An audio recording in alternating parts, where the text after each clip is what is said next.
தெளிஞ்சு வச்சு நல்லா அப்படியே கரு கரு தெளிஞ்சிருச்சு. தண்ணி ஆட்டம் எப்படி இருக்குன்னு பாரு. தெரியுதா? கலரே இல்ல.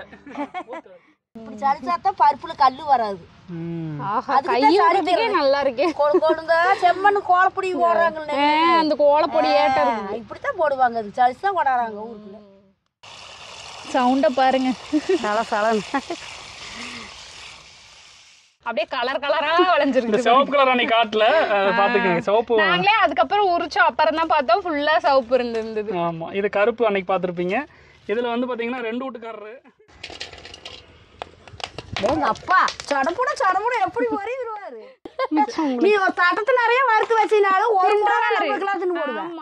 தேங்காய் 25 ரூபான்னு போட்டாவே 1 லிட்டர் எண்ணெய் 500 ரூபா கணக்கு வருது. இங்கதான் நாங்க ஏன்னா நாங்க எப்பவுமே கணக்கு பார்க்க மாட்டோம். நாங்க பாட்டுக்கு எல்லாத்துக்கும் வணக்கங்க. என்றோ ஒரு வாரத்துக்கு மேலேயாச்சு ஆளையங்கான வீடியோங்கான நினைச்சிட்டு இருப்பீங்க. அது என்னன்னு பாத்தீங்கன்னா, எங்க அத்தை வந்து பழனிக்கு டூருக்கு போயிட்டாங்க. 2 நாள் எங்களையெல்லாம் விட்டு போட்டு போயிட்டாங்க. என்னோடதெல்லாம் வெயில் குழந்தைய தூக்கிட்டு போக முடியாது. நாங்க மட்டும் போயிட்டு வந்துட்டுங்க. அதனாலதாங்க போட முடியல. அதுவும் இல்லாம எங்களுக்கு தோட்டத்துல வந்து வேலை இருந்துச்சு. அதனாலதான் ஒட்டுக்கா பாத்தீங்கன்னா 1 வாரம் பக்கம் ஆயிடுச்சு. அதனாலதான் பாத்தீங்கன்னா ஒட்டுக்கா 1 வாரம் ஆகி போச்சுங்க. அப்புறம் வந்து இன்னைக்கு என்ன வீடியோன்னா, இருங்க நேரம் வச்சுக்க. நேரம் இங்க காட்டுங்க கிட்டத்தால. இத நல்லா பாத்துக்கங்க மக்களே. இதுலயும் காட்டுறேன். இது என்னன்னு தெரியுதுங்களா? தெரிஞ்சவங்க வந்து மறக்காம கமெண்ட் பண்ணுங்க. எனக்கு தெரிஞ்ச நிறைய பேருக்கு தெரிய வாய்ப்பு இல்லை. அப்படி தெரிஞ்சாலும் மறக்காம கமெண்ட் பண்ணுங்க. தெரியாதவங்க வீடியோக்குள்ள வாங்க, என்னன்னு நாங்க சொல்றோம்.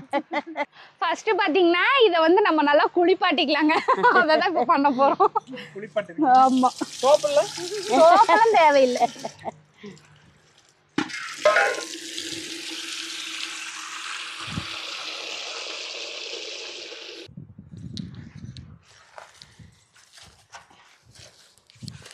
நல்லா இந்த வெயிலுக்கு வந்து வேப்ப மர நிழலுக்கு வந்தாச்சுங்க. நல்லா குளுன்னு இருக்குது வேப்ப மர நிழல் நமக்கு. எல்லாம் இலையூர் காலமெல்லாம் முடிஞ்சு போய் இப்ப மாசியில மரந்தளையும் இல்லைங்க. இப்படி பூத்து கிடக்கு. வேப்ப மரத்தின எவ்வளோ சும்மாவா? அப்படி மாசி முடிஞ்சு பங்குனியே வந்துருச்சு. மாசியில மரம் தலையாயிடுச்சு. பங்குனி வந்துருச்சு. பூவே பூத்துரு. பழம் வந்துச்சுன்னா சாப்பிடலாம். என் பேத்தி கேப்பா. அவளுக்கு ரொம்ப பிடிக்கும் பெரியவளுக்கு வேப்பம்பழம். சரிங்க, இப்ப வேலையை ஆரம்பிச்சிடலாம்.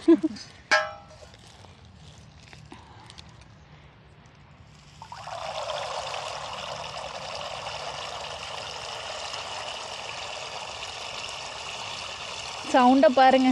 நல்லா சலன் எல்லாத்தையும் கொட்டியாச்சு.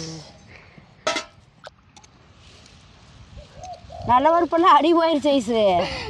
ஐயோ, நான் சொல்றதுக்குள்ள இது என்னன்னு பாத்தீங்க அப்படின்னா தெவர கொட்டைங்க. வந்து நம்ம இதுல இருந்துதான் தெவர பருப்பு எடுப்போம். அது வந்து ஒரு பெரிய ப்ராசஸ். இந்த தெவர கொட்டை வந்து நாங்கள் எங்கள் மச்சாண்டார் வீட்டுக்கு வந்து போயிருந்தோம் பார்த்தீங்களா லீவில். அந்த வீடியோ கூட போட்டிருப்போமே. அங்கே போய் அவங்க தோட்டத்தெல்லாம் பார்த்தோமே. அந்த இதில் வந்து பார்த்திங்கன்னா தோட்டத்தில் தெவர பருப்பு செடி போட்டிருந்தாங்க. அது வந்து மருந்தடிக்காம ஒரு பூச்சிக்கொல்லி மருந்தோ எதுவும் உப்பு கிப்பு எதுவுமே வைக்காம இயற்கை முறையில வந்து ரெடி பண்ண தவற செடி.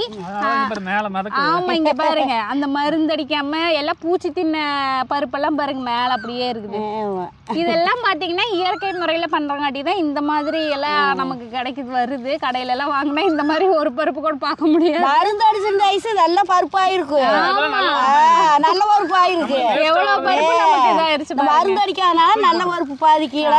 மேல வந்துருச்சு. நல்ல பருப்பெல்லாம் அடியில போயிருச்சு. ஆமா, இது அப்படியே அரிச்சு அங்க வந்து தெவர பருப்பு செடி போட்டிருந்தோம். அங்க போயிருக்கும் போது பாத்தீங்கன்னா நாங்க ஒரு 10 கிலோ பக்கம் தெவர கொட்டையை தட்டி கொண்டு வந்திருந்தாங்க. என்ற தெவர பருப்புங்கன்றாலே பார்த்தா நான் அப்படி தெரியலையே நினைப்பீங்க. இது வந்து கொட்டைங்க. இதை வந்து ஊற வச்சு உடைச்சு நான் சொன்னேன் பார்த்தீங்களா மண்ணு கட்டி அதெல்லாம் பண்ணணும். மண்ணு கட்டணும். மெயினாக மண்ணு கட்டி ஒரு நாள் பூரா விட்டு முளைப்பூட வைக்கணும். அப்போ தான் நம்ம டெய்லியும் வந்து வாரத்தில் 2-3 நாள் சாம்பார் பார்த்தீங்களா அந்த பருப்பு துவர பருப்பு வந்து நமக்கு கிடைக்கும். இது பார்த்தீங்கன்னா வந்து 2 நாளே இழுத்து போடுங்க வேலை. அதனால தான் வந்து யாரும் இப்போல்லாம் வந்து மண்ணு கட்டியில் பருப்பு உடைக்கிறது இல்லை. நேராக காசை கொண்டுட்டு கடைக்கு போகிறாங்க, பருப்பை வாங்கிட்டு வந்து வீட்டை சமைச்சுக்கிறாங்க. மண்ணு கட்டி உடச்சாத்தா ஐஸ் குழம்பு மனமா இருக்கு. பருப்பு நல்லா வேவும் நல்ல டேஸ்டா இருக்கு. அப்புறம் மண்ணு கட்டாத போல யாரு மண்ணு கட்டுறாங்க? ஆமா ஆமா, கிராமத்து சைடு கட்டுறாங்க. ஆமா, இங்க சிட்டி சைடுல நிறைய பேருக்கு மண்ணு கட்டுறது என்னன்னே தெரியாம இருக்கு. நானும் அப்பெல்லாம் நான் எல்லாமே மண்ணு கட்டித்தான் காட்டில் விளையிற ராயா செய்வாங்க எங்க மாமியார். அதை பார்த்து நாங்களும் அந்த கொட்டையெல்லாம் எடுத்து நாங்களும் இப்படி உடச்சு போட்டு கட்டி ஒரு நைட்டு பூரா அப்படியே ஊற வச்சிடறது அப்படியே மண்ணிலேயே. அந்த மண்ணு மனம் நல்லா இறங்கு. அப்புறம் அதெல்லாம் கிளீன் பண்ணி அப்புறம் உடச்சு அப்புறம் குழம்பு வைக்கிறத உடச்சு அப்பவே வந்து சட்டியில போட்டு வேக விடுவாங்க. மணக்கும் மணந்து கிடக்கு. காய் போட்டு எடுத்து வச்சுட்டு பாங்க வருஷத்துக்கு வச்சுக்குவாங்கல்ல. நல்லா இருக்கு. நம்ம வீட்டுல அப்படித்தான் செய்வேன் எப்பவுமே. ஒரு 10 கிலோ பக்கம் கொண்டு வந்தேங்க. ஆல்ரெடி பார்த்தீங்கன்னா ஒரு 5-6 கிலோ பக்கம் நாங்கள் வந்தப்பவே மண்ணு கட்டி நாங்கள் கொஞ்சம் எடுத்து வச்சிட்டோம், உடச்சி வச்சுக்கிட்டோம். சரி வீட்டுக்கு ஆகுட்னே அதில் மிச்சம் ஒரு 4 கிலோ பக்கம் இருந்துச்சு. சரி வந்து நம்ம மண்ணு கட்ட போகிறோம், அதை வீடியோவே எடுத்துடலாம், நிறைய பேருக்கு தெரியாதுன்னு தான் இப்போ வந்து ஒன்றா பண்ணி மண்ணு கட்டுறதுன்னா பொத்த உள்ளே தெரியாது நிறைய பேர். இந்த மாதிரி வந்து தவறக்கொட்டை வாங்கிட்டு மண்ணு கட்டி உடைக்கிறதெல்லாம் கேள்விப்பட்டிருக்கீங்களான்னு வந்து கமெண்ட் பண்ணுங்க. யாராவது தவற பருப்பு செடிக்கு இது பக்கத்தால் போட்டிருக்காங்க அப்படின்னா உங்களுக்கு தவறக்கொட்டையாக கிடைக்குதுன்னா வாங்கிட்டு வந்து நீங்களும் வந்து மண்ணு கட்டி உடச்சி பாருங்க. அப்போ உங்களுக்கு தெரியும் நம்ம கடையில் வாங்குற பருப்புக்கும் இந்த மாதிரி உடச்சி வைக்கிற பருப்புக்கும் உள்ள வித்தியாசம் வந்து நல்லாவே நமக்கு தெரியும். பூச்சி தின்ன பருப்பு எல்லாமே மேலே அப்படி வந்து எல்லாத்தையும் நாங்கள் வந்து அரிச்சு கொட்டியாச்சு. இப்போ பாரு அடி இருக்கிற பருப்பு மணியாட்டம் அப்படியே எப்படி இருக்கு பாருங்க. அப்படியே இந்த பாசி கோருப்போம்ல அந்த முத்து மாதிரி முத்து முத்தா கிடக்குது. இதை உடச்சு பார்க்கல பருப்பு மணியாட்டம் இருக்கு. அவ்வளோதாங்க, நல்லா கலந்தாச்சு. இனி அடுத்த வேலையை வந்து ஒவ்வொன்றா நம்ம செய்வோம். அவ்வளோதாங்க, சொத்த பருப்பெல்லாம் நல்லா வடித்து எடுத்தாச்சு. 2 தண்ணி அலசி வேறு தண்ணி ஊற்றி வச்சாச்சு. இந்த பருப்பு வந்து பார்த்திங்கன்னா 8 மணி நேரத்துக்காவது ஊறணும். நல்லா 8 மணி நேரம் ஊறட்டு அதை விட்டுருவோம். இப்போ போய் நம்ம மண் வெட்டணுங்க. செம்மண் வெட்டி கட்டுறதுக்கு உண்டான வேலையெல்லாம் ரெடி பண்ணலாம். சளிச்சு எடுத்துட்டு வந்துடலாம். சரிங்க, நான் மண்ணு குத்தலான்னு போனேன். கடப்பாறைக்கு தூக்கிட்டு என்ற மேலே உள்ள பாசத்தில் அவர் குத்துறன்னாரு. அதனால நான் கஷ்டமான வேலை இந்த மண்ணு சலிக்கிற வேலையை பார்த்து கொடுக்கல. பாவம்ல அவரும். அதனால நம்ம கடப்பாரத்துக்கு மண்டையில் போட்டுருவேன். சும்மா இருந்தவனை பிடிங்கி கூப்பிட்டு கடப்பாறை கையில் கொடுத்து போட்டு அது எப்படி ஈஸியான வேலையெல்லாம் நீங்க செஞ்சுட்டு கஷ்டமான வேலையில என்ற மேல பாசம்லாம் இல்லையா உங்களுக்கு? பாசம் தான் வழுக்குது. பாசம் ரொம்ப வெக்கப்படுறாரு வெளியே சொல்றது. பாசம் ரொம்ப அதிகமா இருக்கிற வழுக்குது. அப்புறம் நீங்க கஷ்டப்படக்கூடாது. நான் இந்த கஷ்டமான வேலையை பண்ணு பாவப்பா. இருங்க கொஞ்சம் அள்ளிக்கிறேன். காத்தடிக்குது. மண்ணு ரொம்ப நாளா இறுகி கிடந்தங்காட்டி கட்டி கட்டியே இருக்குது. சலிச்சுக்கலாம் நல்லா. இங்க வருங்க ஐஸ் மண்ணெல்லாம் கீழே போயிடுச்சு பார்த்தீங்களாங்க. அந்த கல் எல்லாம் போய் அடியில் நெக்கு டெக்குன்னு பருப்பு கட்டுறதுக்கு சௌரியமாக வந்துருச்சு மண். இப்படி மண்ணை வந்து நல்லா சளிச்சுட்டு இப்போ கட்டினோம்னா தான் வந்து பார்த்தீங்கன்னா நாளைக்கு கொட்டை உடைக்கிறப்ப வந்து கல் மண்ணாக வந்து பருப்பில் வந்து சேராது. கொழுன்னு மண் இருக்கிறங்காட்டி பார்த்தீங்கன்னா நம்ம வந்து உடைக்கும் போது மண்ணு தனியாக போயிடும். இதே சின்ன சின்ன கல் இருக்குது அப்படியே ஓட்டாங்கன்னு வச்சுக்கோங்க. ஒரு சிலர் என்ன பண்ணாங்க, மண்ணை கரைச்சி கல் மண் எல்லாத்தையும் ஒட்டுக்கா கரைச்சி பருப்பு போட்டு பரசிஞ்சு வச்சுருவாங்க. ஆனால் வந்து அந்த கொட்டை உடைக்கும் போது பார்த்தீங்கன்னா கல்லும் சேர்ந்து வந்துடும் பருப்பில். அதனால தான் ஒருத்தர் இந்த மண்ணு கட்டின பருப்புல எல்லாம் ஒரு சிலரெல்லாம் கல்லெல்லாம் வருது. ஆமாம், கடுக்கு முடுக்குன்னு கடிச்சு வச்சு சாப்பிட்டுட்டு இருக்கோம். பார்த்தீங்கன்னா அறக்குன்னு அந்த கல் வந்து கடவாயில் தட்டு போட்டுட்டு இருக்கோம். அப்புறம் 4 கிலோக்கு இந்த ஒரு சட்டி மண்ணு ரெடி பண்ண போதும் தானே? போதும் இந்த ஒரு சட்டி.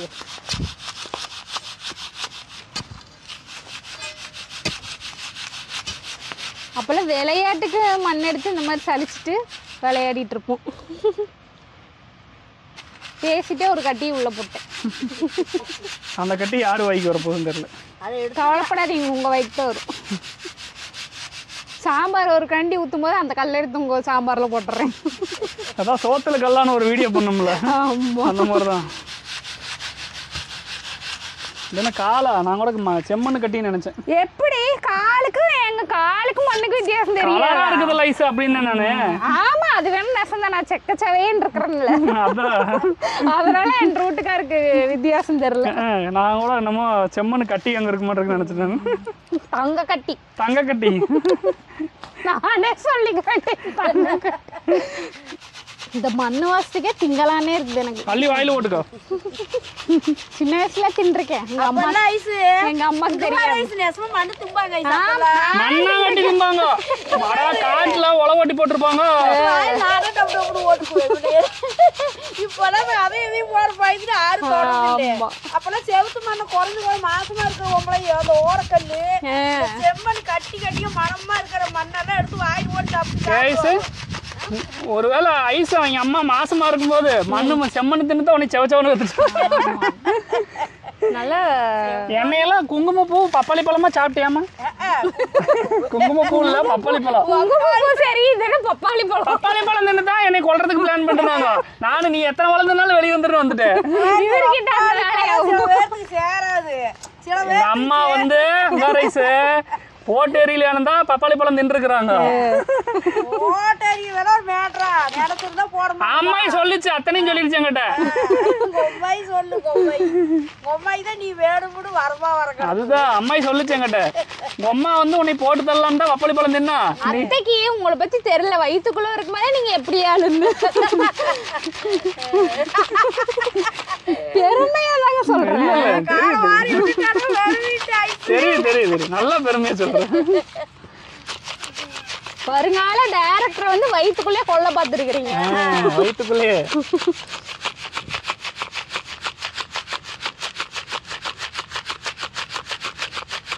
போட்டா நம்ம ரெடியா இருக்கிறேன். சும்மா இருந்தா பேசுவாளேன்னு அள்ளி வச்சுக்கிட்டீங்க. அப்புறம் என்ன பண்றது, கையில மண்ணு வச்சுட்டு இருந்தா கூட வேலை செய்யறேன். இன்னும் கொஞ்சம் போடுறது நீங்க இப்படி கொஞ்சமா போட்டா நிறைய நல்லா வருது. 4 கிலோ அன்னைக்கு வந்து 5 கிலோக்கு இந்த ஒரு சட்டி ஃபுல்லா போட்டோமா மண்ணு. 6 கிலோ அன்னைக்கு. 6 கிலோ 4 தான் இருக்குதா? ஃபுல்லாவே வந்து செடிக்கு போட போகுது. இன்னைக்கு 4 கிலோ பக்கம் 4 கிலோ இருக்கு. கடப்பாரை திருத்து கட்டியில உடச்சு விட்டா வேலை செய்யுங்க. அப்புறம் சும்மா நின்றுட்டு இருக்கிறீங்க. சும்மா நின்றுக்கிறோம். குத்தி கொடுத்துருக்குதாரு. இவ்வளோ நேரம் சும்மா தான் நின்றீங்க. சும்மா நாங்கள் வீடியோ எடுக்கிறதாரு. வீடியோ அத்தை எடுக்கிறாங்க.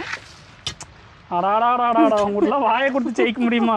விரல வெட்டு பேர் பக்கத்தில் தள்ளி போய் சரி இதை கோத்தல் போட்டு தள்ளிடுறாங்க. தெரியாம வட்டுருச்சு மாட்டேது. எப்படி சொல்றேன் பாரு. அப்புறம் யாருங்க அவரு தான் போய் அப்புறம் சாம்பார் இதே பருப்புல அவரு தான் அடுப்புல போய் சாம்பார் வைக்கணும். வெங்காயம் போட்டு தள்ளிட்டாரு. ஆமா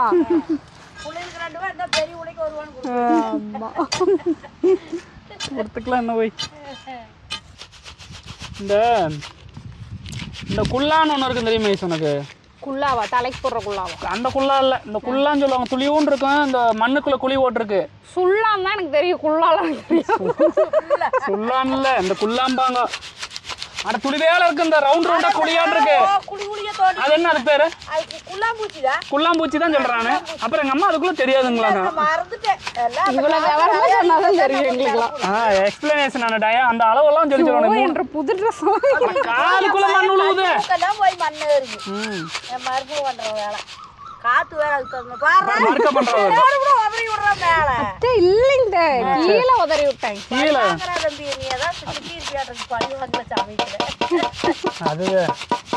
அது வேணா சொல்லுங்க. மண்ணு பாரு அப்படி சும்மா நெகு நெகு நெகு நெகுன்னு எப்படி இருக்குதுன்னு.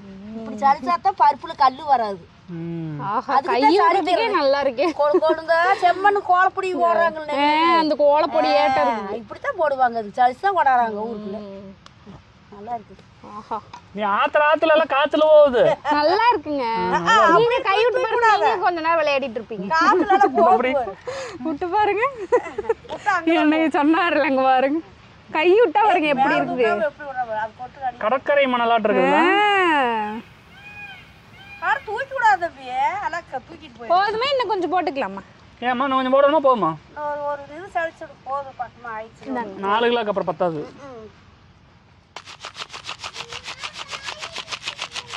பூனைக்குட்டி ஏட்டிட்டாங்க. வர அப்பா வரேன். அம்மா என்கிட்ட வேலை வாங்கிட்டு இருக்கா சாமி. அப்பா வேலையெல்லாம் முடிச்சு பாரு பாப்பா, உங்க அப்பா வேலை செய்யறாரு, நான் வேலை செய்யறேன். மண்ணு பாருங்க பாருங்க. அப்பா வேகமா பறக்குறாரு. அப்பா மண்ணு பறிச்சு வர அப்பா அப்பா மண்ணு பறிச்சு தண்ணியே வந்துரும் மாட்டேன். கிணறு வெட்ட போறாரு. அந்த காதையில வீட்டுக்கு ஒரு கிணறு வெட்டினாங்க. இப்ப எங்க வெட்டாங்க? போற ஓட்டை போட்டு எங்க இடம் இருக்குது வெட்டுறது? எல்லாத்துலயும் பில்டிங் ஆயிருச்சு. நம்மளாம் இன்னும் கையளவு இடம் இருந்தாலும் இன்னும் 10 கத்திரி செடி வைப்போம். நாம செடி வைக்கிறது தான் இப்ப எப்பவுமே. இந்த காட்டுக்கு ரொட்டாரெட்டி போட்டு ஓட்டினாங்கன்னா மண் இப்படிதான் குழுகுலுன்னு இருக்கும். நல்லா இருக்கு. அதுல எல்லாம் படுத்துக்கலானே இருக்கு. நான் மாடு மேய்க்கும் போது சின்ன வயசுல ஆட்டுக்குட்டி மேய்க்கும் போது மாடு மேய்க்கும் போதெல்லாம் போய் படுத்துக்குவேன். அதுல பூராங்கெல்லாம் பிடிச்சி நறுக்குன்னு கிடைச்சுன்னா கியான்னு ஏற்றிட்டு கிடப்போம். மண்ணுக்குள்ள வரும் உழவு ஓட்ட போய் படுத்து அப்படியே தூங்கிட்டு பக்கத்து காட்டுல விட்டுட்டு அண்ணங்கால் போட்டுட்டுருவோம். அது ரொம்ப தூரமெல்லாம் போகாது. இளநீ வெட்டி குடிச்சிட்டு மரத்துக்கடியே மாடு மேய்ச்சிட்டு எல்லாம் அப்படியே தென்னமரத்தில் சாஞ்செல்லாம் அரிசியை கொண்டிருப்போம். அவ்வளோதாங்க. மண் வெட்டி நல்லா பார்த்தீங்கன்னா 3/4 சட்டி பக்கம் மண் சலிச்சு வச்சாச்சு. மண் கட்டுறது தான் இனி அடுத்து. ஆனால் மண் கட்டுறதுக்கு முன்னாடி பார்த்தீங்கன்னா இந்த அவரைக்கொட்டை வந்து 8 மணி நேரம் ஊறணும். அவரைக்கொட்டைங்கிற துவர பருப்பு கொட்டை வந்து ஒரு 8 மணி நேரம் ஊறணும். அதுக்கப்புறம் தான் வந்து நம்ம மண் கட்டணும். வாங்க அடுத்த வேலையை பார்க்கலாம். அப்படியே பார்த்தீங்கன்னா இந்த வேலையில் செஞ்சுட்டு இருந்ததில் பார்த்தீங்கன்னா வவுறு பசி எடுத்துக்கிச்சு கவக்கபன்னு. இந்த வெய்ய காலம் ஆரம்பித்ததுலேருந்து பார்த்திங்கன்னா பொழுதோட சோறாக்கையிலே உண்டுனா ஆக்கி வச்சுருவோம். அடுத்த நாள் மத்தியானம் இந்த மாதிரி நைட்டு தண்ணி ஊற்றி வச்சுட்டு அடுத்த நாள் மத்தியானம் இந்த மாதிரி தயிர் ஊற்றி கரைச்சி குடிச்சிக்குவோம். அப்படி வந்து இன்றைக்கி எங்கள் வீட்டு மத்தியான சோறு பார்த்திங்கன்னா பழைய சோறு தான். அப்புறம் இது பார்த்திங்கன்னா அன்றைக்கி நாங்கள் ஒரு வீடியோவில் கத்திரிக்காய் வத்தலுக்கு காய வச்சிருந்தேன் பார்த்தீங்களா, அந்த வத்தல் பாதி முடிஞ்சிருச்சு. இது பொத்தி நான் வச்சுருந்தேன். அதனால் இன்றைக்கி வந்து பழைய சோத்துக்கு வத்தல் போட்டுக்கலாம், அந்த எண்ணெயில் இது பண்ணுவோம் பார்த்தீங்கன்னா வறுத்துக்கலாம். அதனால் எடுத்துகிட்டு வந்துருக்குறோம். அத்தை வந்து உப்பு கரண்டி எல்லாம் எடுத்துகிட்டு வந்துட்டாங்க. ஆமாம், இது எதை போட்டு இன்றைக்கி எந்த எண்ணெயில் வறுக்க போகிறோன்னா அன்றைக்கி நாங்கள் எண்ணெய் தேங்காய் எண்ணெய் ஆட்டினோம் பார்த்தீங்களா, அதில் தான் இன்றைக்கி வந்து வறுக்க போகிறோம். நாங்கள் ஆட்டும் போதெல்லாம் ஆட்டி வச்சுக்கும் போதெல்லாம் தோசைக்கு அப்புறம் இந்த மாதிரி வறுக்கிறது, வத்தல் வறுக்கிறது, அப்பளம் வறுக்கிறது, அப்புறம் பச்சை கூட நாங்கள் போட்டிருக்கோம். பச்சை கூட தேங்காய் எண்ணெயில் போட்டு சாப்பிட்ருக்கோம். அப்பப்போ வந்து எண்ணெய் தீந்துருச்சுன்னா கடையில் போய் வாங்க மாட்டோம் தேங்காய் எண்ணெய். ஏன்னா அது ஒரிஜினல் தேங்காய் எண்ணெயான்னு தெரில. ஆமாம், சல்ஃபர்லாம் போட்டிருக்கோன்னு. மூஞ்சி போச்சுன்னா கடலை எண்ணெய் யூஸ் பண்ணிக்குவோம். இப்போ நம்ம ஆட்டியிருக்கோம் பார்த்தீங்களா, அதனால் வந்து தேங்காய் எண்ணெயிலே பொரிச்சிக்கலாம் வாங்க. சரி ஐசு, போய் வடை சட்டியுமே எண்ணெயுமே எடுத்துட்டு வா. அடுப்பத்த வைக்கிற இந்த வரம்பு இருக்கிறதுக்கு. சரிங்க, திரும்ப எண்ணெயை வடை சட்டி சீக்கிரம் எடுத்துட்டு வா. இங்க பாருங்க சோளக்கருது பாருங்க, நம்ம வீட்டுல விளைஞ்சது அப்படியே கலர் கலரா விளைஞ்சிருக்கு. சிவப்பு கலர் அன்னைக்கு காட்டுல பாத்துக்கங்க, சிவப்பு நாங்களே அதுக்கப்புறம் உரிச்சோம். அப்புறம் தான் பார்த்தோம் ஃபுல்லா சிவப்பு இருந்தது. ஆமா, இது கருப்பு அன்னைக்கு பாத்துருப்பீங்க. இதுல வந்து பாத்தீங்கன்னா 2 வீட்டுக்காரரு, இது 3 வீட்டுக்காரரு, இது பல வீட்டுக்காரரு. ஆமா, இதுல வந்து பாத்தீங்கன்னா கலர் கலரா இருக்குது. ப்ளூ கலர்ல எல்லாம் இருக்குது. அது நல்லா உத்து பார்த்தா தான் தெரியும். இங்க எல்லாம் ப்ளூ கலர், இங்க ஒரு ப்ளூ கலர் இருக்குது. எனக்கு ரொம்ப பிடிச்சதுன்னா இந்த சிவப்பு கலர் கருதுமே இந்த கருப்பு கலர் கருதுமே. குடத்தையே தூக்கிட்டாரு நீ. என்றா கொஞ்சோண்டு கத்திரிக்காய் வத்த பிறக்க பொரிக்கிறதுக்கு குடத்தை கொண்டு வர, குடம் நிறைய எண்ணெய் கொண்டு வரேன்னு நினைப்பீங்க. அன்னைக்கு நாங்க ஆட்டிட்டு வந்தோம் பாத்தீங்களா, அன்னைக்கு வந்து எவ்வளவு என்னன்னு சொல்றேன்னு சொன்னா அதுக்கப்புறம் நாங்க சொல்லல, வீடியோவும் போடல. அதனால இன்னைக்கு வந்து தெளிவா நம்ம சொல்லிடலாம். அன்னைக்கு ஒரு குடம் வந்தது, அதுக்கப்புறம் ஒரு தூக்கு பசி நிறைய இருந்ததுங்க. இவ்வளோ நாள் தூக்கு பசி உள்ளதெல்லாம் புழங்கிட்டோம். இப்போ குடத்துல உள்ளதை வந்து புழங்க ஆரம்பிச்சிடலாம். மெயினா எவ்வளோ என்னன்னு பார்க்கலாம் வாங்க. குடத்தையே தூக்கிட்டு வண்டி ஐசு. ஆமாங்க, சரி பார்த்து இறக்கி வை. அது என்ன எடுத்து ஊற்ற வேண்டியதானோ நீ. தெளிஞ்சு வச்சு நல்லா அப்படியே கரு கரு தெளிஞ்சிருச்சு. தண்ணி ஆட்டம் எப்படி இருக்குன்னு பாரு, தெரியுதா?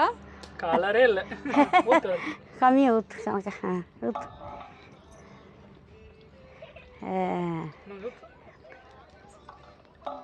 தண்ணி அப்படியே நல்லா தெளிஞ்சு நல்லா இருக்குது எண்ணெய்.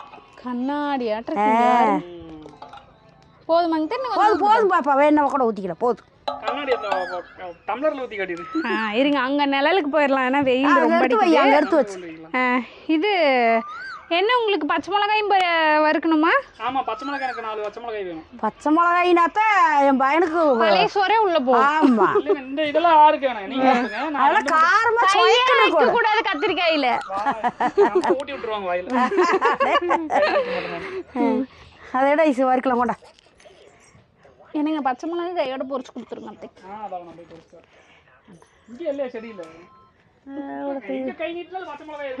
இருக்கு பஞ்சம் இருக்காது. எல்லாம் அவரத்தையே இருக்கும் பாரு.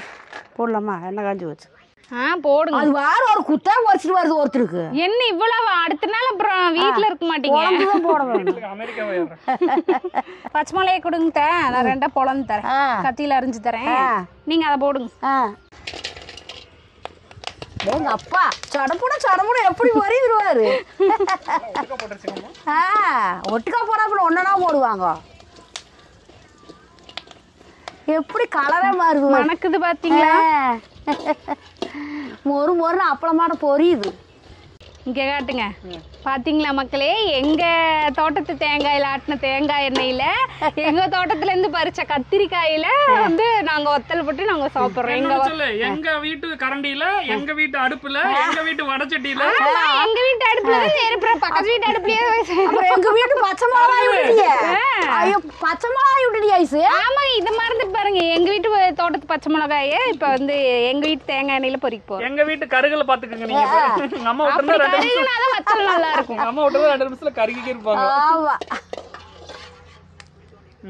அவ்வளவுதான். இது பொரிச்சாச்சு. ஓடி போயிருப்பாங்க. ஆமா, யாரும் பக்கத்துல நிக்காது. ஓடி போயிரு.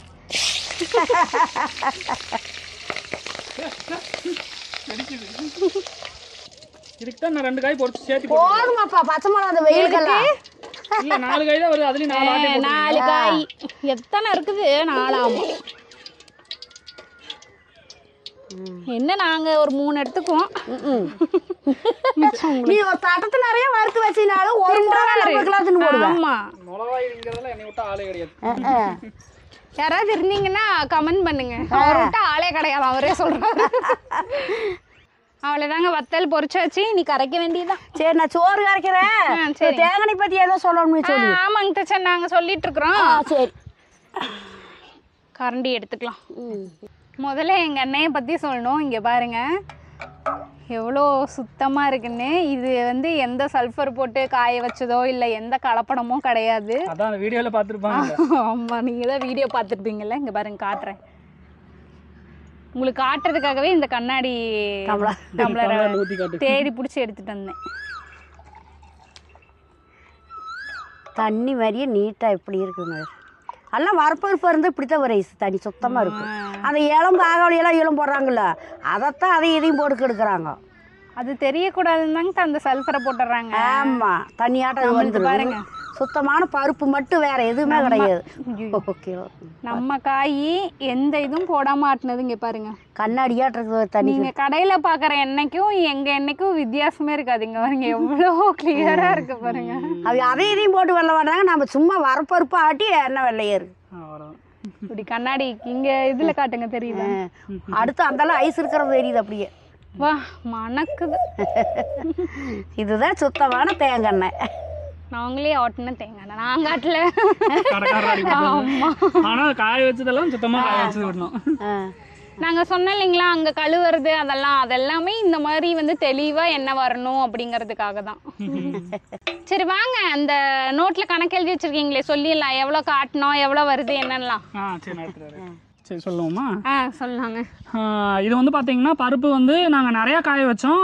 மொத்தம் பார்த்தீங்கன்னா கிட்டத்தட்ட 78 கிலோவே நம்ம மொத்தம் நாங்கள் வந்து பருப்புங்க. அதில் வந்து பார்த்தீங்கன்னா 55 கிலோ வந்து நாங்கள் அப்போயே போட்டுட்டு நாங்கள் காசு வாங்கிட்டோம். மண்டிக்கு கொண்டு போய் நான் மண்டிக்கு போடுறவங்கிட்ட வந்து நம்ம கொடுத்து இந்த கொப்பரை தேங்காய் கொண்டு வாங்களா அவங்ககிட்ட கொடுத்துட்டு மீதி வந்து நம்ம வீட்டுக்குமே அப்புறம் எங்கள் அத்தை வீட்டுக்கு அப்புறம் இன்னும் 2 பேர் வந்து ஒரு 5-6 லிட்டர் எண்ணெய் கேட்டிருந்தாங்க. அவங்களுக்கு மட்டும் நாங்கள் ஆட்டி கொண்டு வந்துட்டு இப்போ அந்த தூக்குவாசியில் இருந்ததை கொஞ்சம் அவங்களுக்கு கொடுத்துட்டோம். இது வந்து நம்மளுக்கு அப்புறம் இன்னும் 2 லிட்டர் மட்டும் கொடுக்க வேண்டியது இருக்குது. அதனால் பார்த்தீங்கன்னா நாங்கள் வந்து கொப்பரை போட்ட அன்றைக்கான ரேட்டு இது வந்து என்ன டேட்டில் போட்டிருக்குன்னா தேதி எங்கே எழுதணும்ல? தேதி எழுதணுமே. 18ஆம் தேதி வந்து பார்த்திங்கன்னா போன மாதம் 18ஆம் தேதி வந்து பார்த்திங்கன்னா நாங்கள் வந்து கொப்பரை வந்து விலை சொல்கிறோம். இது வந்து இப்போ பெருந்துறை வந்து தேங்காய் கொப்பரை ரேட்டு அங்கே வந்து கவர்மெண்ட்டில் வாங்கிக்கிறாங்களா அந்த ரேட்டு. அந்த அன்னைக்கு பார்த்திங்கன்னா 1 கிலோ வந்து 160 ரூபாய்க்கு கொப்பரை வாங்கிக்கிறாங்க. இப்போ நான் அந்த ரேட்டு போட்டே நாங்கள் போடுறோம்.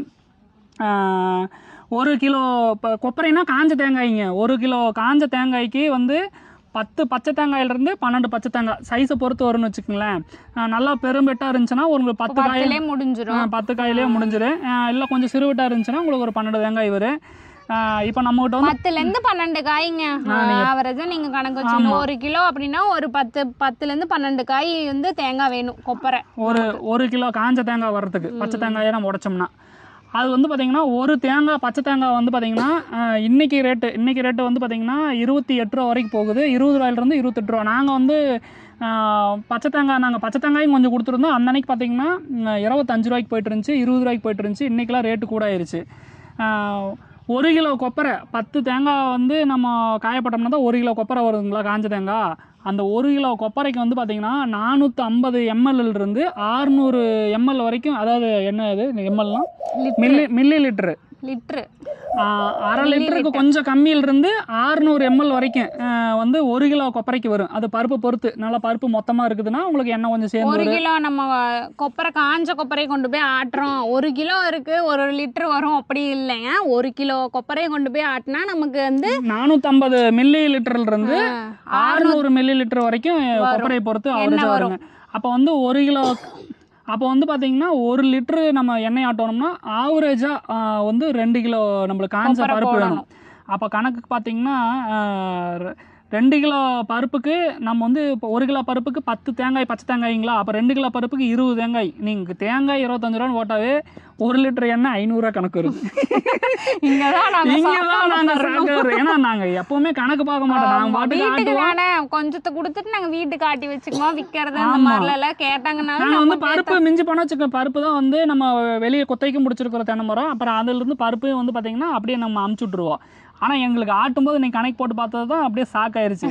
அப்போ வந்து 20 தேங்காய் ஓட்டா தான் 2 கிலோ வருது, 2 கிலோ ஆட்டினா தான் வந்து நம்மளுக்கு வந்து 1 லிட்டர் எண்ணெய் வருது. அப்போ வந்து 20 தேங்காய்க்கு நம்ம 20 ரூபான்னு போட்டாலே கிட்டத்தட்ட 500 ரூபாய்க்கு பக்கம் வந்துடும். 20 ரூபா 400 ரூபா வருது.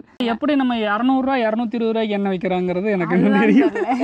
எங்க வீட்டு பக்கத்துல இருக்க கடையில நாங்க இந்த கணக்கு போட்டுட்டு அந்த அன்னைக்கு சாயந்தரம் போய் ஒரு 2-3 கடையில பாக்குறோம் 200 ரூபா 250 ரூபாய் எப்படி அவங்க விற்கிறாங்கன்னு எங்களுக்கு தெரியும். இது வந்து பாத்தீங்கன்னா நம்ம பச்சை தேங்காய் ரேட்டு, சரி அதை விட்டுருங்க, கொப்பரை ரேட்டை போடுவோம். இப்போ 1 கிலோ கொப்பரை ரேட்டு வந்து 160 ரூபா நாங்கள் கொடுத்த அன்னைக்கு பார்த்தீங்கன்னா 55 கிலோ வந்து நாங்கள் வந்து கொடுத்துட்டோம். அப்போ 55 கிலோ கொப்பரை பார்த்தீங்கன்னா 160 ரூபாங்கிற ரேட்டில் நம்ம கொடுத்தோம். 8800 ரூபா நாங்கள் கொடுத்து வந்து ஃபஸ்ட்டு குவாலிட்டி. நாங்கள் வந்து பார்த்தீங்களா பருப்பு எவ்வளோ வெள்ளையாக பெருசாக இருந்துச்சுன்னு. நம்மளுக்கு ஃபஸ்ட்டு குவாலிட்டி மொத்தம் 4 குவாலிட்டி இருக்குதுங்க, அதையும் நான் சொல்கிறேன் எப்படின்ட்டு.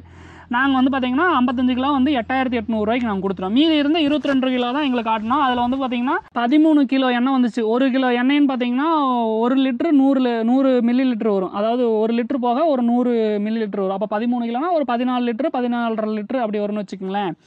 இது வந்து ஆட்டுக்கூலி பார்த்தீங்கன்னா 1 கிலோ பருப்புக்கு வந்து பார்த்தீங்கன்னா 15 ரூபா வாங்குறாங்க. நம்மளுக்கு வந்து புண்ணாக்கு 30 ரூபாய்க்கு எடுத்துக்கிறாங்க. அப்போ பாதி எண்ணெய் வரும், பாதி வந்து புண்ணாக்கு வரும். அப்போ வந்து சரியாக போயிடும். நம்ம 30 ரூபாய்ங்கிறப்போ 2க்கு சேர்ந்து வருதுங்களா. அதனால் வந்து ஆட்டுக்கூலி வந்து நம்ம வந்து புண்ணாக்கில் கழிஞ்சிடும். அப்போ நம்ம அது காசு தர தேவையில்லை, நம்ம ஆட்டி மட்டும் எடுத்துகிட்டு வந்துக்கலாங்க. அப்போ நம்ம ஆட்டின கணக்கு மட்டும் நான் சொல்கிறேன் பாருங்கள். ஆட்டின கணக்கு 160 ரூபா கொப்பரை ரேட்டு போட்டால் கூட நாங்கள் கொடுத்த ரேட்டே தான் போடுறோங்க. 160 ரூபான்னு போட்டு 2 லிட்டர்னு 2 கிலோன்னு போட்டோம்னா 320 ரூபா வருது. 320 ரூபா வருது. இன்னும் நம்ம கொண்டு போய் ஆட்டினது பிடிச்சது அதுக்கெல்லாம் எதுவுமே ஓடல.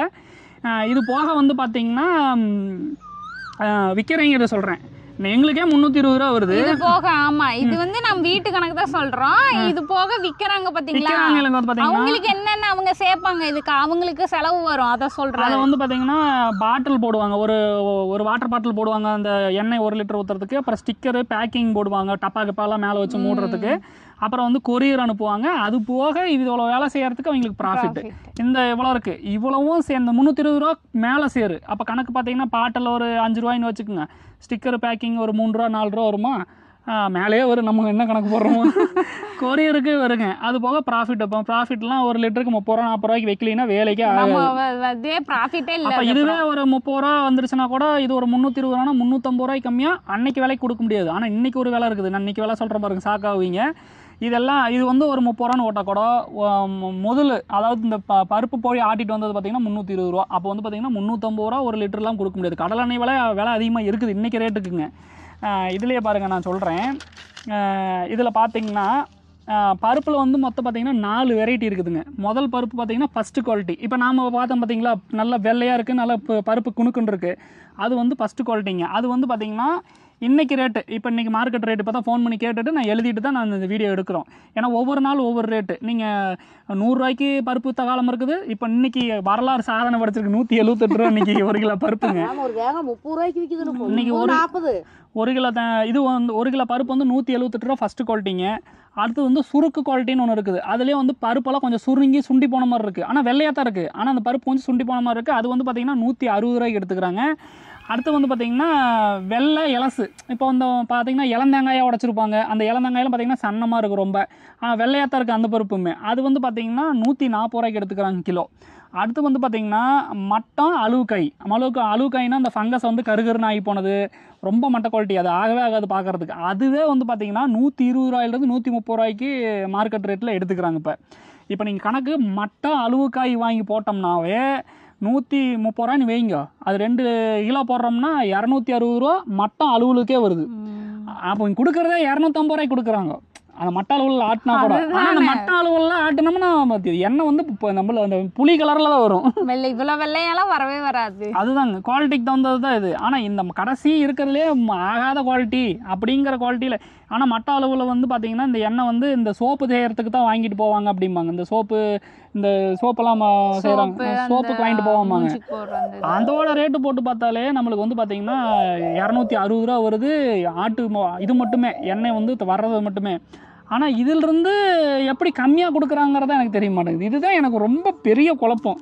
கடைக்காரருக்குமே ஒன்றும் புரிய மாட்டேங்குது. என்ன எப்படி சொன்ன மாதிரி இப்போ தேங்காயே பார்த்தீங்கன்னா நிறைய கடையில் வந்து வைக்கிறதில்ல. நாங்கள் ஆட்டின கடையிலே பார்த்தீங்கன்னா வீடியோவில் பார்த்துருப்பீங்க, அவங்க கடலெண்ணெய் மட்டும் தான் வச்சுருக்காங்க, தேங்காய் வைக்கல. தேங்காய் விற்கிறது இல்லையாம அப்புறம் என்கிட்ட கேட்டால் அப்படி இந்த மாதிரி நீங்கள் எண்ணெய் விற்கிற மாதிரி இருந்தால் கொடுங்கண்ணா, நானே வச்சுக்கிறேங்கண்ணா அப்படின்னாரு. அப்புறம் தான் நான் சொன்னேன், இல்லைண்ணா இது இவ்வளோ ரேட்டு வருது, இதை நாங்கள் என்ன ரேட்டு கொடுக்குறது அப்படின்னா. அதுதான் சொன்னார் அவருமே, இல்லைங்க பருப்பே கிடைக்க மாட்டேங்குது, வந்தாலும் ஊறப்பட்ட விலை வருது, நாங்கள் ஆட்டி வச்சோம்னா மக்கள் வந்து இவ்வளோ விலை வருதுன்னு சொல்லி வாங்க மாட்டேங்கிறாங்க அப்படின்னாரு. ஆனால் உண்மை என்னென்னா ஒரிஜினல் குவாலிட்டி இந்த ரேட்டு தான் வருது இப்போதைக்குங்க. இந்த ரேட்டு வந்து பார்த்திங்கன்னா இப்போ இன்றைக்கி 178 ரூபா இருக்குதுங்க ஃபஸ்ட்டு குவாலிட்டி. இது வந்து ரேட்டு என்ன ஏறுன்னு தான் சொல்லியிருக்கிறாங்க. அப்போ ஏறும்போதே 160 ரூபாய்க்கு போடும்போதே 350 ரூபா வருதுங்க லிட்ரு. 178 ரூபானா நீங்கள் 180 ரூபானா ஒரு 180 ரூபானா 2 லிட்டருக்கு எவ்வளோ வருது? 8 × 16 360 ரூபா வருதுங்க. இது 360 ரூபா, ஒரு 30 ரூபாய் சேர்த்து போட்டிங்கன்னா 390 ரூபா. அதாவது இன்னைக்கோட ரேட்டுக்கு நம்ம பாட்டலில் போட்டு ஸ்டிக்கர் கேட்கறலாம் போட்டு 400 ரூபா ப்ராஃபிட்டோட. 400 ரூபாய்க்கு மேலேயே வரும் மைஸு. ஆமாம், அப்புறம் பேக்கிங் அதெல்லாம் போட்டிங்கன்னா ஆமாம் அவங்களுக்கு ப்ராஃபிட் இருக்குதுல்ல. இப்போ முட்டுவிலேயே பார்த்தீங்கன்னா உங்களுக்கு 360 ரூபா வருதுங்க. அப்புறம் அவங்களுக்கு ப்ராஃபிட் ஒரு லிட்டருக்கு 20 ரூபா 30 ரூபா எல்லாம் வைக்க மாட்டாங்க, 390 ஆச்சு. அப்புறம் அந்த பாட்டில் ஸ்டிக்கரு எப்பா அதுக்கெல்லாம் ஒரு விலை வரும். அப்போ பார்த்தீங்கன்னா இன்றைக்கி விலைக்கு பார்த்தீங்கன்னா ஒரு 390 ரூபா அந்த ரேட்டில் கொடுத்தாங்கன்னா தான் அவங்களுக்கு வந்து ப்ராஃபிட்னா ஒரு 30 ரூபா 20 ரூபா வைக்கிற மாதிரி இருந்தால். இல்லை இதில் வேறு ஏதாவது கலப்படம் பண்ணி ஏதோ ஒரு கோல்மால் பண்ணுறாங்க அப்படின்னா என்ன விலைக்கு வேணாலும் விற்கல. இன்றைக்கியோட விலை சொல்கிறாங்க. ஆனால் வந்து நாம் நிறையா டிபார்ட்மெண்ட்டில் பார்க்குறதா இருக்கட்டும், கடையில் வந்து எண்ணெய் ஆட்டுற கடையில் ஒரு சில கடையிலலாம் 200 ரூபாய்க்கு விற்கிறது ஆச்சரியமா இருந்தது. எடுத்து பார்த்தா 200 ரூபா, அப்புறம் 200 ரூபாய்க்கு எப்படி கொடுக்க முடியும்? தேங்காய் எண்ணெயானே எனக்கு டவுட் ஆகுது. தேங்காய் எண்ணெய் 200 ரூபாய்க்கு கொடுக்கவே முடியாது. இது வந்து பார்த்தீங்கன்னா முந்தானத்து கொஞ்சம் பனியாக இருந்துச்சுங்க, அந்த அன்னைக்கெல்லாம் பார்த்தீங்கன்னா உரைய ஆரம்பிச்சிருச்சு. அடியிலெல்லாம் பார்த்தீங்கன்னா கட்டியாக இருந்துச்சு. ஆனால் நம்ம கடையில் வாங்குறது இருக்கிறதில்ல, அப்படி இருக்கிறதில்ல. உங்களுக்கு டவுட்டாக இருந்துச்சுன்னா நீங்கள் என்ன பண்ணுறீங்கன்னா, நீங்கள் ஒரு 10 காய் வாங்கி காய போட்டு அதை கொண்டே ஆட்டி பாருங்கள். 1 கிலோ வருமா? அப்போ நீங்கள் வந்து ஒரு 20 காய் வாங்கி காய வைங்க. 20 காய் வாங்கி காய வச்சிங்கன்னா நீங்கள் வந்து ஒரு 30 ரூபாய்க்கு வாங்குறீங்கன்னா ஹோல்சேலில் ஒரு 5 ரூபா தான் கம்மியாக வரும். நீங்கள் 25 ரூபா கணக்கு வச்சுக்கோங்க. ஒரு 20 காயை கொண்டே காய வச்சு பக்கத்தில் தான் சின்ன செக்கு இருக்குது, அங்கே கொடுத்து நீங்கள் ஆட்டி 1 லிட்டரு எடுத்து பாருங்கள், அது எவ்வளோ வருதுன்னு தெரியும். அதுதான் உண்மை. புண்ணாக்குக்கு ஆட்டுற கூலி போயிருங்க, சரியாக போயிருங்க. புண்ணாக்கு வந்து உங்களுக்கு ஆட்டுற கூலி வாங்க மாட்டாங்க, உங்களுக்கு ஃப்ரீ ஆட்டிட்டு வந்துடலாம். அப்போ வந்து பார்த்தீங்கன்னா உங்களுக்கு கணக்கு தெரியும். அப்புறம் எங்களுக்கு தான் டவுட்டுன்னு சொல்லிட்டு இந்த கொப்பரை பல்காக அனுப்புகிறாங்க பார்த்தீங்களா, எங்கிட்டிருந்து வாங்கி அனுப்புகிறாங்க. அவங்ககிட்ட வந்து நாங்கள் கேட்டோம், எப்படின்னா இந்த மாதிரி 200 250 ரூபாய்க்கு தேங்காய் விற்கிறாங்களே, இது எப்படி என்ன கணக்கு, எனக்கு எப்படி போட்டாலும் இடிக்குதுண்ணே அப்படின்னு. அவர் சொன்னார், இந்த சல்பர் வைக்கிறதுனால பார்த்தீங்கன்னா பருப்போட ஈரப்பதம் வந்து ரொம்ப குறையாதுங்களாமா. அப்போ வந்து எண்ணெய் வந்து சேர்ந்து வருங்களாம், கொஞ்சம் உண்டுனா வரும். அப்படி வந்தாலுமே அதில் வந்து அவர் பர்சன்டேஜ் சொன்னது பார்த்தீங்கன்னா ஒரு 10 to 12% தான் எண்ணெய் சேர்ந்து வரும். அது போக மிக்சடு கலப்படம் பண்ணுவாங்க. அது என்னமோ ஒரு ஆயில் மனமே இருக்காது, வாசம் இருக்காது, கலர் இருக்காது. அதை வந்து கலப்படம் பண்ணுறாங்க. அதை வாங்கி வந்து பார்த்தீங்கன்னா எல்லா எண்ணெயிலுமே கலப்பாங்க, கடலை எண்ணெயிலுமே கலக்குறாங்களாமா, எல்லா எண்ணெயிலும் கலக்குறாங்களாமா. அது தனியாக வாசம் கிடையாது, கலர் கிடையாதுங்களாமா. இது வந்து இந்த குருடாயிலோட சேர்ந்தது என்னமோ ஒரு எண்ணெய் சொன்னாருங்க. நான் வேணா தெளிவாக ஒரு என்ன டீட்டெயிலும் கசரிச்சுட்டு சொல்ல மாட்டேங்கிறாங்க. அதுக்கு மேலே அவங்க சீக்கிரட்டை வெளியே சொல்ல மாட்டாங்க. ஆமாம் ஆமாம், இவ்வளோ விலைக்கு விற்றா அப்புறம் எப்படி வந்து மக்கள் வந்து அப்போ பாருங்க எதனால் வந்து இந்த 200 ரூபாய்க்கு அவங்களால கொடுக்க முடியுதுன்னா இவ்வளோ கலப்படம் பண்ணுறாங்க. ஒரிஜினலாக இருக்கிற தேங்காய் எண்ணெயும் குறைச்சிட்றாங்க.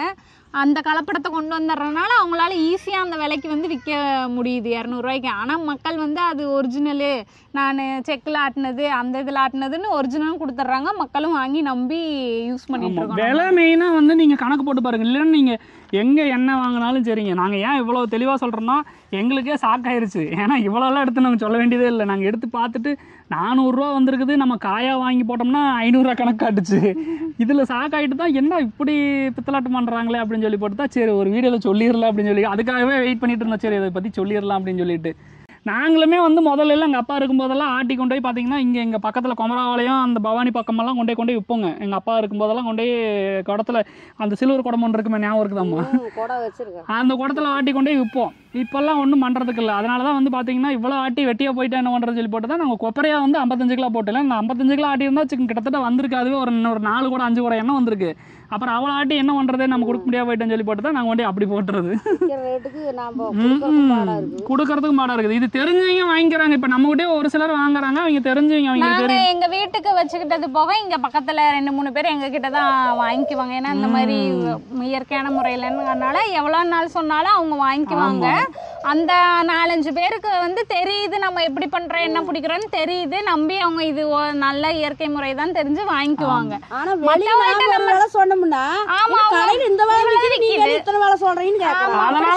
நிறைய பேருக்கு நாங்க விக்கிறது இப்ப நம்ம வீடியோல இன்னைக்கு தான் தெரிஞ்சு நம்ம தேங்காய் சொல்லியிருக்கிறோம்.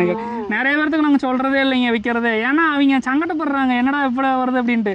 முதலே அவ்வளோ வருது. அதுவும் நாங்கள் சீட்டு போட்டு எழுதி உட்காந்து அதுவே தெளிவாக எல்லாத்தையும் கணக்கு எழுதி அதனாலதான் சரி நீங்க சொல்லிடலாம் இதில் காட்டிடலாம் அப்படின்னு சொல்லி போட்டு எடுத்து நம்ம சரி நம்ம சாப்பிட்றலாமா. பாப்பா வேற அப்படியே வந்து அழுதுட்டே இருக்கிறோம். அவ்வளோதாங்க, தயிர் ஊற்றி கரைச்சி நீ சாப்பிட ஆரம்பிச்சிடலாம். அவ்வளோதான்.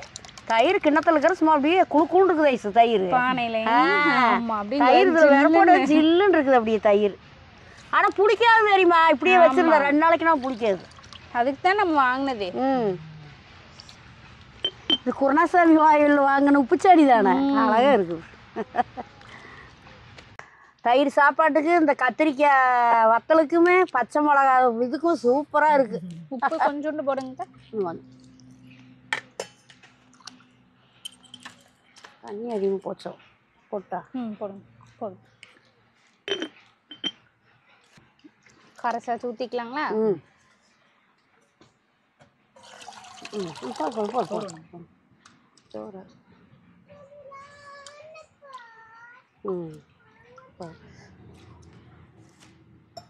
நீங்களும் வாங்க சாப்பிடலாம்.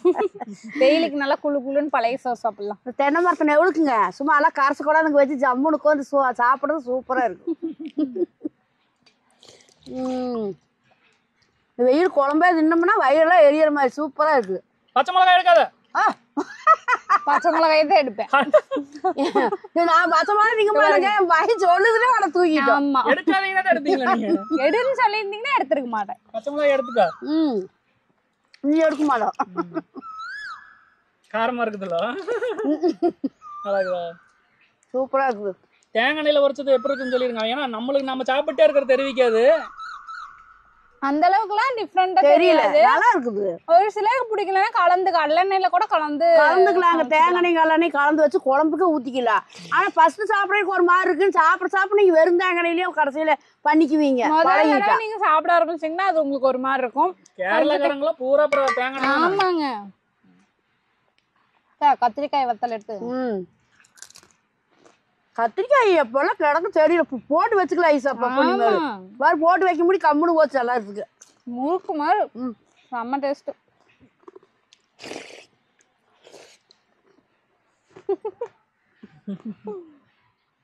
சரிங்க, இன்னைக்கான கமெண்ட்ஸ் படிச்சிடலாங்களா? படிச்சிடலாம். ஃபர்ஸ்ட் கமெண்ட் வந்து செல்வி ஸ்கைபர்ட் அப்படிங்கிறவங்க வந்து பண்ணியிருக்காங்க.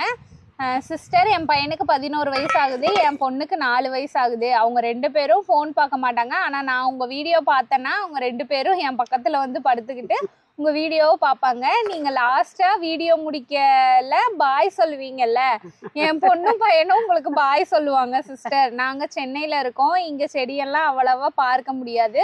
நீங்கள் உங்கள் வீடியோ எல்லாமே ரொம்ப அழகாகவும் இயற்கையாகவும் இருக்குது. குழந்தைங்க உங்கள் வீடியோவை பார்த்து தெரியாத செடி காய்கள் எல்லாம் இப்போ பார்த்து தெரிஞ்சுக்கிறாங்க. தேங்க்ஸ் சிஸ்டர் அப்படின்னு சொல்லியிருக்காங்க.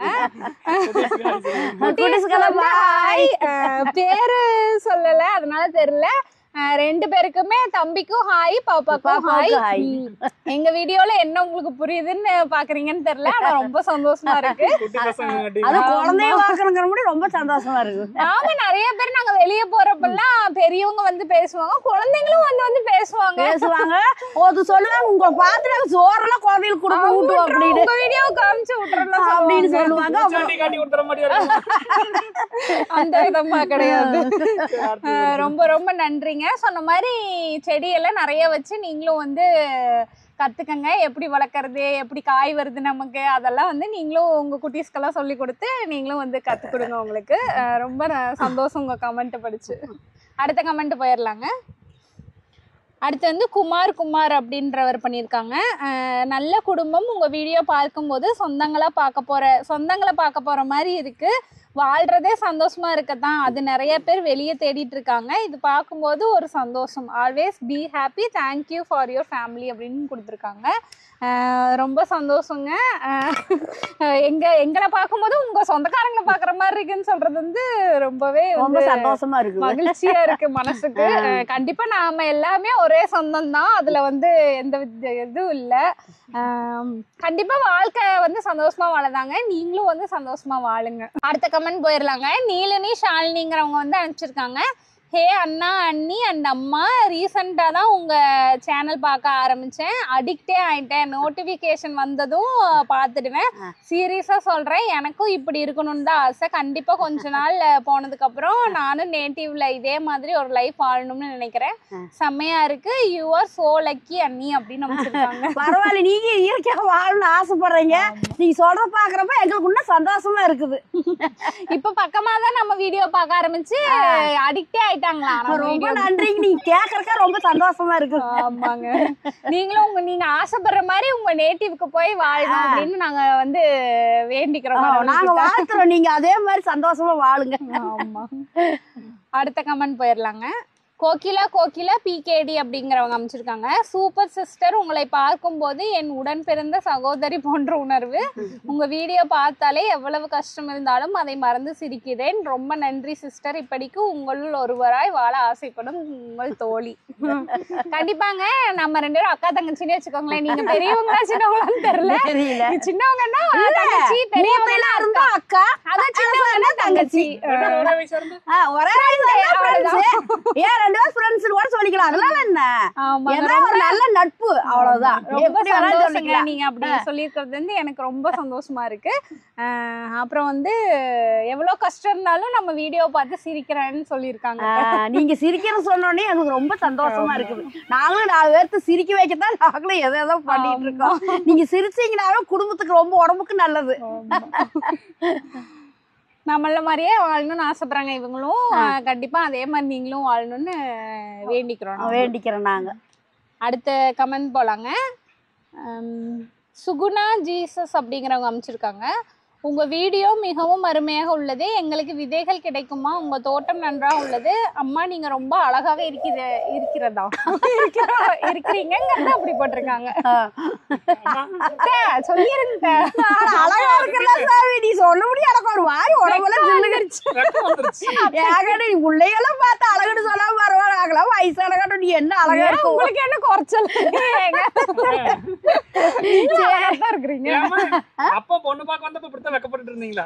ஐயோ, கொப்பட நாடு பாக்கல ஓடியில கூட வந்துட்டேன். அப்பெல்லாம் ஆறுசாமி பொண்ணு பார்க்க வந்தா ஏதாச்சும் வெளியே நிப்பாங்களா? அப்படி எல்லாம் கேட்டிருக்க மாட்டாங்க அம்மா. ஒழுக்கமா நேரத்துக்கு சோறாக்குறதுக்கு எல்லாம் காசு கொஞ்சம் பார்த்து கொண்டு போடுவியா இல்ல எப்படி? நாங்கெல்லாம் அப்பங்க எல்லா பிள்ளைகளும் இப்ப வாரம் வந்து மாப்பிள்ளையோட பேசலாம்னு பிடிக்கிறாங்க. ஓடி உள்ள ஊத்துக்குவோம். மாப்பிள்ளை அங்க வர சொல்லி நாங்கெல்லாம் உள்ள வாங்கி ஊத்துக்குவோம். அப்பத்த பிள்ளைகளாம் அப்படித்தானுங்க. இப்பெல்லாம் படிச்சு நாகரீகமா எல்லாம் பழக பிடிக்கும். அந்த கூச்சமே இல்லாத போயிடுது இப்பத்த பிள்ளைகளுக்கெல்லாம்.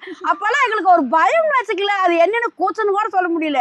ஒரு பயம் கூச்சம் அப்படியே கல்யாணம் பண்றப்ப அப்படித்தான் இருக்கு. ஏன் பின்ன 5-6 கல்யாணம் பண்ணுவாங்களா? ஆம்பளையும் பண்ணுவாங்க, அவங்களுக்கு பொம்பளை அப்படி பண்ணுவாங்களா? ஒரு வாடம் சிக்க மாட்டேங்குது. பயங்களும் பண்றதுக்கு வழி இல்ல. ஒரு வாடம் சிக்கிட்டு படுற வாடு பெரிய வாடு. இது 2 கல்யாணம் 3 கல்யாணம் எல்லாம் கிணறு கூட நினைக்க முடியாது. அப்புறம் வந்து விதைகள் கிடைக்குமான்னு கேட்டிருக்கீங்க. நாங்கள் தோட்ட வீடியோ போட ஆரம்பிச்சதுலேருந்து நிறையா பேர் வந்து விதை கிடைக்குமான்னு தான் கேட்டிருந்தாங்க. நாங்கள் அதெல்லாம் வந்து யோசனை பண்ணி நாங்கள் ஒரு ஸ்டெப் எடுக்கலாம் விதைக்காக அப்படின்னு யோசனை பண்ணியிருக்கோம். அது அடுத்தடுத்து வர வீடியோவில் வந்து கண்டிப்பாக நாங்கள் சொல்கிறோங்க. அடுத்த கமெண்ட்ஸ் போய்க்கலாங்க. செல்வ ஜோதி அப்படிங்கிறவங்க வந்து பண்ணியிருக்காங்க. வீட்டில் இத்தனை காயை வச்சுக்கிட்டு காய் காய்ச்சி தொங்குது, தினம் 2 பொரியல்னு குழந்தைங்களுக்கு கொடுத்து சாப்பிடாம பச்சை மிளகாய் கடிச்சிட்டு சாப்பிடுறீங்க. இப்ப கூட பச்சை மிளகாய் இப்போ பச்சை மிளகாய் காய் எப்பனாலும் வரத்துக்கு இந்த பழைய சோத்துக்குனால எங்க பையனுக்கு எங்களுக்கு பிடிக்கிறது பச்சை மிளகாய் தான். எவ்வளவு காய் இருந்தாலும் அந்த பழைய சோத்துக்கு பச்சை மிளகாய் கடிச்சுக்கிறது எந்த காயிலையும் எண்ணெயில உப்பு போட்டு வறுத்து நீங்க சாப்பிட்டு பாருங்க. நீங்க அன்னாடும் கூட்டுக்காரர் கேட்பாங்க. இப்பவும் இப்ப எங்க தோட்டத்துல போய் பாத்தீங்கன்னா சொரக்காய் இருக்குது, பீக்கங்காய் இருக்குது, கத்திரிக்காயே இந்த வத்தல் இல்லாம ஒரிஜினல் கத்திரிக்காயே இருக்கு. அதனால எங்களுக்கு பாருங்க பழைய சோறுன்னா ஞாபகம் வந்து பச்சை மிளகாய் தான். சாப்பாட்டுக்கு நிறைய செஞ்சிருவோம். காலையில குழந்தைகளுக்கு ஒரு காய் தனியா அதுல செஞ்சு காய் பூரா நாங்க செஞ்சு சாப்பிட்டுக்குவோம். பழைய சோறு அடிக்கடி காட்டுறதுனால நாங்க பச்சை மிளகாயை காட்ட வேண்டியதா இருக்கு. அது பிடிச்ச ஃபேவரட்டுங்க எங்க பையனுக்கு. எல்லாத்துக்குமே எங்களுக்கு கொஞ்சம் பிடிக்கும் பச்சை மிளகாய்னா. ஆனா எங்க பையனுக்கு ஒரு முறமே வறுத்து வச்சாலும் கூட பச்சை மிளகாய்க்கு டக்கு டக்குன்னு எடுத்து சாப்பிட்டுருவாங்க. இந்த மாதிரி பழைய சோத்துக்கு யாருக்கெல்லாம் பச்சை மிளகாய் தொட்டுக்க பிடிக்குமோ வந்து மறக்காம கமெண்ட்ல போடுங்க, லைக் பண்ணி கமெண்ட் பண்ணுங்க. அவ்வளோதாங்க, இன்னைக்கான கமெண்ட்ஸ் வந்து படித்து முடிச்சாச்சு. ரொம்ப ரொம்ப சந்தோஷம் கமெண்ட் பண்ண எல்லாருக்கும். படிக்காதவங்களும் வருத்தப்படாதீங்க, இனி அடுத்தடுத்து வர வீடியோவில் கண்டிப்பாக வந்து படிக்கிறாங்க. அவ்வளோதாங்க, பழைய சோத்தை குடிச்சிட்டு இனி நடைய கட்ட வேண்டியதா. அந்த பருப்பு வந்து ஊறணுங்க. அதுக்கப்புறம் என்னென்ன பண்ணுங்கிறத அடுத்த வீடியோவில் பார்க்கலாம். பாய்.